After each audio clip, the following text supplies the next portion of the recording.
bien, bonjour à tous. J'espère que vous êtes tous en super forme. J'ai plaisir de recevoir aujourd'hui Claire Doré qui va nous parler de ses rayures. Bonjour Claire et merci de participer. Avec plaisir. Alors, raconte-nous un petit peu qui tu es, qu'est-ce que tu fais dans la vie, ton parcours, qu'est-ce que c'est? Alors, moi, mon parcours, alors je suis issue d'une grande école de commerce. J'ai fait un parcours dans l'alimentaire principalement, le retail et puis l'industrie et à des fonctions diverses, d'achat, commerce et puis plus certainement du marketing à des dimensions France et internationales pour diverses boîtes. Voilà. Et aujourd'hui, je travaille, en indépendante et avec plusieurs, projets autour de, l'alimentation durable, qui est un sujet on ne peut plus d'actualité, parce qu'on a pas mal de changements à opérer dans nos modes de fonctionnement, voilà, sur toute la chaîne de valeur. Donc c'est ce qui m'anime aujourd'hui. D'accord. Ok. Et tu as un parcours relativement linéaire ou tu as fait un petit peu plusieurs métiers? Alors linéaire, oui, dans le sens où il y a une cohérence de fond qui est autour de l'alimentaire, toujours. Après, j'ai toujours beaucoup bougé, de lieu déjà, et aussi d'entreprise. Je pense que je suis quelqu'un qui a toujours besoin d'être apprenant.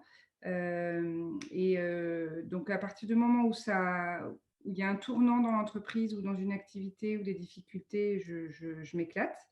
Parfois, c'est compliqué, mais en fait, je réalise que j'aime ça finalement, la complexité. Une fois que les choses sont initiées, que les organisations sont mises en place, que des innovations qui n'arrivaient pas à voir le jour sont lancées, que les choses tournent, finalement, je me retrouve à vouloir très rapidement changer. Donc, j'ai été régulièrement amenée à changer de poste et si les entreprises n'avaient pas une actualité de mouvement à me proposer, c'est moi qui changeais. Voilà, j'ai souvent eu ce cheminement-là, jusqu'au moment de passer aussi le pas de me lancer en indépendante, ce qui est un pas encore supplémentaire. Voilà, donc oui, il y a du changement permanent dans ma façon de conduire ma vie professionnelle. Mais pour autant, j'y vois une certaine linéarité dans le sens où c'est un accomplissement un peu plus grand pour moi, en tout cas, à chaque fois, dans plein de dimensions. Et avec D'accord. l'idée aussi de faire travailler les gens ensemble de plus en plus, que j'assume de plus en plus. C'est-à-dire que moi-même, j'ai eu des métiers différents parce que j'ai été acheteur, j'ai été compte clé, donc vers la grande distribution. Et puis après, j'ai été plus dans des dimensions marketing. Donc j'aime bien cette diversité et je pense elle est enrichissante dans la façon de conduire des projets qui sont forcément à multiples facettes. Ouais. Le coup pour la complexité, on retrouve bien un trait des rayures là-dedans. Et justement, comment est-ce que tu as pris conscience, du fait que tu étais HP et zèbre? Alors, j'ai du mal déjà à concevoir de dire je suis HP ou zèbre, pour être très honnête. C'est plus une conséquence d'observation qui me fait dire: «Ah oui, je remplis à chaque fois les cases en fait». Donc j'en fais une déduction, mais que j'allais dire presque que je n'assume pas complètement parce que j'en suis pas convaincue. Au fond, sincèrement, je peux pas dire: «Je suis». Je me dis: «Tiens, je remplis bien les cases». Voilà, c'est tout ce que je peux c'est tout ce que je peux dire. Et en fait, ce qui m'y a amené, c'est beaucoup, le cheminement avec mon fils, en fait, parce que, dans son comportement, il est très brillant, mais émotionnellement, ça peut être assez, compliqué parfois et on l'a assez vite perçu, dans son parcours scolaire. Et du coup, ça nous a interrogés et on s'y est intéressés. Et puis c'est vrai qu'aujourd'hui, il y a plus de communication sur ces sujets, donc plus ça allait, plus on se disait: «Tiens, il y a quand même un truc». Et jusqu'à ce qu'on le fasse diagnostiquer et effectivement, ça s'est confirmé qu'il est au-dessus de la moyenne sur à peu près tous les critères. Alors, il y a des niveaux de complexité et cetera, mais peu importe. En tout cas, c'est d'abord le chemin de mon fils qui fait qu'à un moment donné, on s'est intéressé à ces sujets et puis moi-même en échangeant avec des experts et d'autres choses par rapport à mon vécu, mes ressentis, ma façon de voir le monde ou certaines dimensions, fait qu'il y a plusieurs fois, ça m'a été renvoyé aussi de me dire: mais vous-même, enfin, il y a quand même quelques éléments». Et du coup, c'est un peu comme ça que ça a été un cheminement d'interrogation, puis que je me suis mise à lire des livres et là, en fait, comme je vous disais, c'est plus l'idée de se dire: visiblement, je dois être concernée par le sujet». mais c'est en rien un truc que enfin, voilà, que je brandis ou et puis je me sens absolument pas plus, je me sens absolument pas plus, ce terme au potentiel est toujours un peu perturbant parce qu'en fait, c'est surtout un mode de pensée que je trouve très systémique et ça, de ce point de vue-là, je me retrouve très, très bien. J'ai toujours, ce sentiment et j'ai longtemps cru que c'était commun finalement, de voir, très vite toutes les dimensions d'un sujet, les différents points de vue, et je ne suis pas campée sur un point de vue ou sur un domaine et en fait, je me rends compte que c'est pas commun finalement de fonctionner comme ça. Donc c'est un apprentissage en fait, c'est plus en ça que je m'en suis rendu compte, par effet de miroir et d'accompagnement. OK. Mais ça reste une supposition. Et comment tu gères ça au quotidien? Est-ce que tu rencontres des problèmes particuliers dus à cette douance? Hem, Comment je le gère au quotidien? En fait, je me pose pas la question, très honnêtement, enfin, après le fait de l'avoir, compris et c'est assez récent, et d'avoir lu sur le sujet, m'a permis de prendre plutôt un petit pas de recul et de me voir fonctionner dans mes schémas mentaux notamment, qui sont très en mind map, on va dire. Et donc du coup, en ayant perçu ça, je me dis: «Il y a» j'essaye surtout de l'accompagner et de pouvoir l'ancrer dans la matière le plus possible pour éviter que ça gamberge de trop. Parce que le phénomène du petit vélo chez moi, mais comme chez beaucoup de gens aussi, hein, est assez, présent. Et ça, c'est plus des petits outils qui permettent de transformer cette multiplicité d'idées et j'allais dire, de connexions qui s'opèrent, dans ma tête, de les poser sur le papier parce que c'est d'abord un soulagement, ça paraît un peu aberrant, mais c'est d'abord un soulagement et tout d'un coup, finalement ça pose les choses et ça crée des liens de manière plus efficace, en fait. D'autant plus que le fait d'avoir quitté les structures,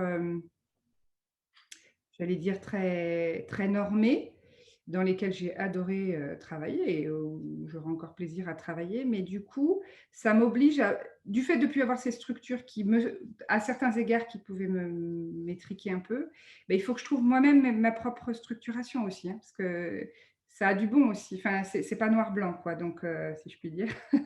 Mais l'idée, c'est de trouver une autre forme d'organisation qui reste bien claire, en fait, pour pouvoir la transformer en quelque chose de concret.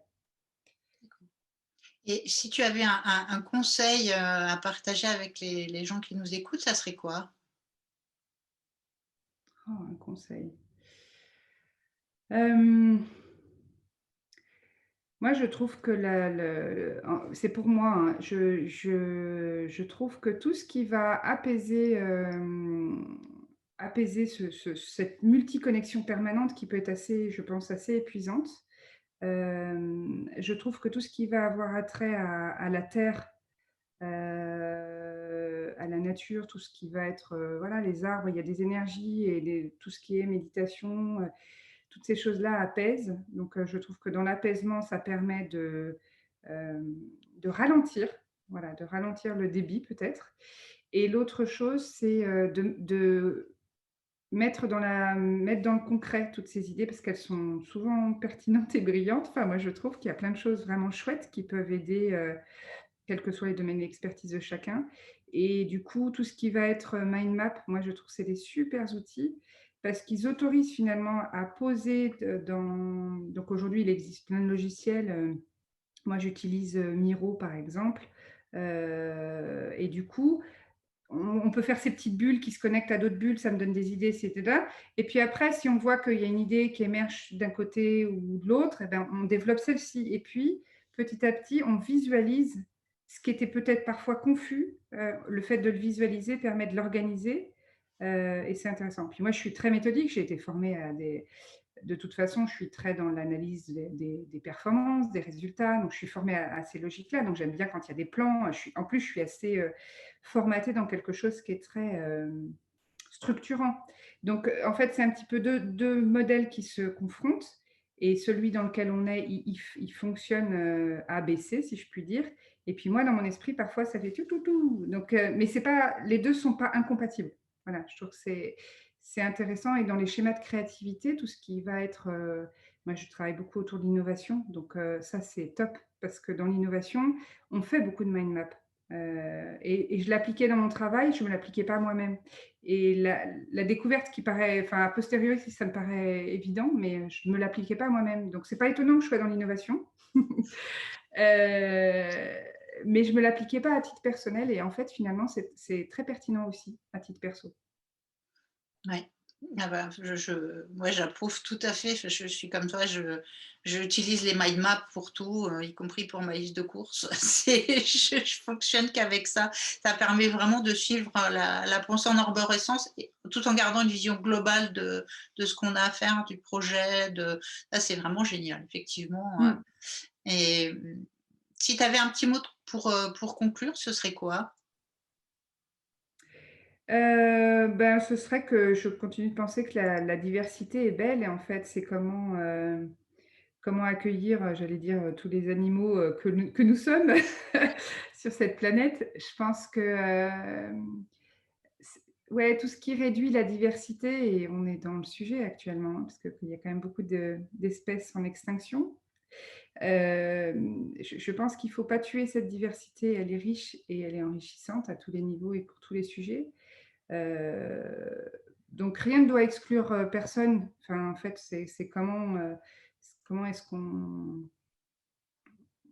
qu'on vit avec chacun avec nos différences. Elle s'appelle comme ci, elle s'appelle comme ça, peu importe. Mais je trouve que c'est intéressant dans nos modèles économiques, sociaux, de voir comment on peut en faire une richesse plutôt que de chercher à mettre tout le monde dans une forme de norme. Et en même temps, je suis la première à penser qu'elle est aussi nécessaire. Donc voilà, c'est toujours les grilles qui sont plus compliquées. On aime bien opposer les choses, mais je crois qu'il faut surtout, moi je crois beaucoup à l'intelligence collective. Je crois que les solutions, elles se trouvent ensemble dans une organisation familiale, professionnelle, peu importe, de couple, enfin, il faut le mettre à tous les niveaux. Les relations humaines sont complexes, mais voilà, les différences sont chouettes, quoi. Hommes, femmes, tout. Donc voilà, je pense qu'il n'y a pas de stigmatisation à avoir, ni à se gargariser d'une minorité. Ça, c'est quelque chose aussi que... voilà, c'est juste observer toutes ces différences et voir comment elles peuvent créer des belles choses ensemble. Eh ben, merci Claire pour cette interview. Merci aussi pour ce mot de la fin, cette conclusion qui est vraiment très belle et vraiment très, très sympa.